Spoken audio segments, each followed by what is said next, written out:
Kita harus merinci bagaimana membuat Indonesia menjadi negara superpower pada tahun 2045, di mana sampai saat ini siapapun yang mau menjadi RI 1 yang sedang menari di panggung media dengan kegenitan nampang agar populer, mereka belum menunjukkan apapun rencana ketika mereka nanti jadi RI 1. Nanti mau dibawa kemana negara ini pun tidak pernah dikatakannya. Bahkan pengalaman yang lalu-lalu sampai ketika menjabat pun masih bingung. Saat ini yang mereka lakukan hanya liputan receh. Mereka naikkan ke sosmed atau bawa tim media kemana-mana untuk disiarkan agar menjadi populer dan terkenal. Namun yang ada, kegenitan tersebut terlihat jadi biasa saja, bahkan cenderung membosankan. Malahan meniru cara Pak Jokowi di tahun 2012 dan 2013 tersebut yang sampai saat ini dilakukan.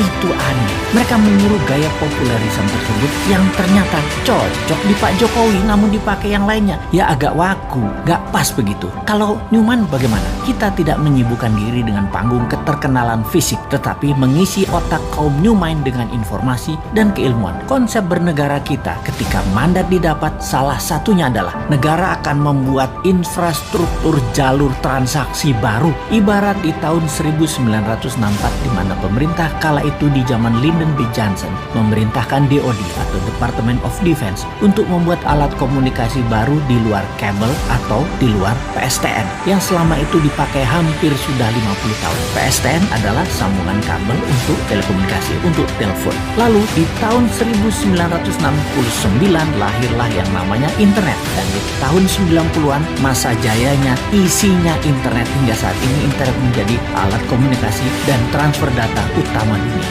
Sama, dulu kita infrastrukturnya perbankan, kredit card, ATM untuk menyalurkan uang beredar. Kedepan kita akan membuat infrastruktur transaksi perpindahan aset digital emas, yang mana emas fisiknya ada di Nusantara Metal Bank, semacam lembaga di Swiss yang terkenal yaitu Swiss Metal Bank, bank metal milik Swiss yang isinya logam berharga, noble metal atau PGM, precious group metal, ditabung disimpan sebagai underlying mata uang Swiss. Sekarang dengan digital teknologi tak perlu lagi menerbitkan mata uang, pindahkan saja ke emas atau PGM ke sesama akun tadi, maka transaksi berbasis logam mulia bisa dilakukan. Itulah muasalnya dinaran, di mana jika kita dapat nanti, dinaran akan dilepas oleh Bosman menjadi milik negara Nusantara. Pakailah dinaran sebagai kastodian Bank Metal Nusantara dan alat tukar transaksi terpercaya di seluruh Indonesia. 1 tahun sejak Newman pegang mandat, sejak tahun 2025, maka dinaran menjadi instrumen metal transaction. Ditarget dalam 5 tahun,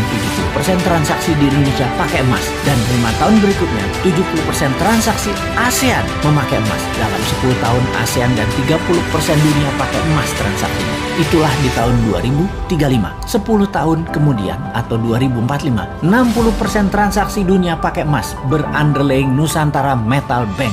Di backup pasal 33 Undang-Undang 45, semua harta sumber daya alam dikuasai negara dan dipakai untuk kepentingan rakyat Indonesia awalnya dan untuk kepentingan rakyat dunia berikutnya. Beda ya dengan old mind. Aset sumber daya alamnya didagangin sama Tiongkok dan Amerika. Cemen banget dah mereka. Tapi mereka populer. Buktinya berkuasa dan bisa terus berkuasa karena rakyat suka cara mereka bernegara.